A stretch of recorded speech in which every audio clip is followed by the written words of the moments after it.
Longue de 230 km, la route Kanan-Kalamambouji, qui relie la République démocratique du Congo à l'Angola via les Kasaï centrales, est désormais praticable en tour bâti sur toute son étendue, du PK0 à Matamba jusqu'à la rivière Kasaï. Ce jeudi 2 octobre 2025, une équipe conjointe de l'Agence congolaise des grands travaux, ACGT, et de la société CISC a effectué une descente d'inspection pour évaluer l'état d'avancement des travaux. Tout au long du parcours, les ingénieurs chinois des CISC ont fourni des explications techniques détaillées au directeur adjoint de la Direction générale des contrôles des travaux publics, DGCTP, Raphaël Bukumbanteta, ainsi qu'au directeur provincial du Grand Kasaï à la CGT, Gilbert Kapkongindou, à chaque étape de la visite. Les trajets entre Matamba, PK0 et Kalamambouji PK230 s'est effectué en 5 heures avec arrêt et 4 heures sans arrêt. Une performance saluée par Raphaël Bukumbanteta. Ce dernier s'est dit satisfait de l'état actuel de la route.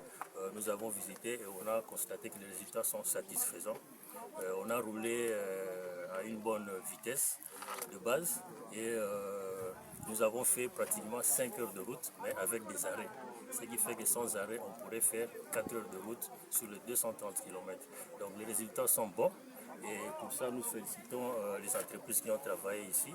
L'entreprise CISC avec ses sous-traitants, Sino Hydro 14 et Sino Hydro 1. Pour sa part, Gilbert Kapkongindou, directeur provincial de la CGT au Grand Kasaï, a remercié le chef de l'État pour les financements réguliers des travaux et a annoncé les débuts imminents des travaux sur les ponts flottants de la rivière Lueta, précisant que de nouveaux ponts seront construits sur les rivières Miao, Lueta, Kasaï et Kabelekese. Donc il faudrait déjà savoir que cette route dont les travaux vont commencer en novembre 2024, c'est un projet de 3 ans. Donc les entreprises travaillent nuit et jour de manière à pouvoir respecter l'échéance qui leur est donnée. Donc vous avez vu, l'entreprise a fini avec les travaux de praticabilité et là sont les travaux de modélisation qui arrivent, mais qui demandent bien sûr du temps. Donc mais nous demandons à notre population d'être patient parce que les travaux, ce n'est pas en un seul jour que cela se réalise. Donc, dans les travaux de modernisation, il est prévu la construction de 4 ponts. Donc, vous avez les ponts Miayo, les ponts Lueta, les ponts Kabelekese et les ponts Kasaï qui seront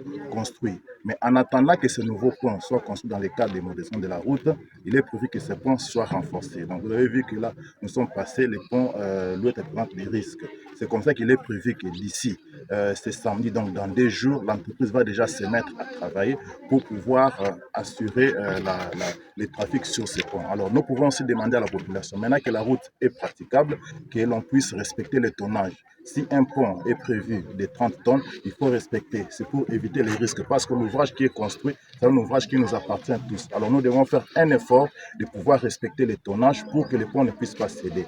Dans l'entretemps, les ponts seront renforcés en attendant que les nouveaux ponts soient construits. Donc nous pouvons aussi profiter pour féliciter aussi les gouvernements de la République qui soutient ces projets, qui financent ces projets ici à travers les programmes sino-congolais, notamment avec le gouvernement de la République, et qui nous encourage. Et nous avons aussi la province du Kasaï central qui est avec nous, qui fait toujours des défenses sur ces projets. Donc nous demandons aussi à tous les partenaires, que ce soit la société civile ainsi que la population, d'être derrière les entreprises qui travaillent, pouvoir les encourager de manière à ce que d'ici 2027, que cette route soit achevée. Depuis la remise en état de la route, les trafics reprennent progressivement jusqu'à la rivière Kasaï, dans les villages frontaliers de Kalamambouji, entre la RDC et l'Angola. Au cours de cette mission, 2 bus Transco ont été aperçus rentrer à Kananga avec des passagers. C'est des retours effectifs de la circulation sur cet axe. Une avancée qui redonne espoir aux populations du Grand Kasaï, longtemps enclavées et qui marque une étape importante vers la relance économique de la région.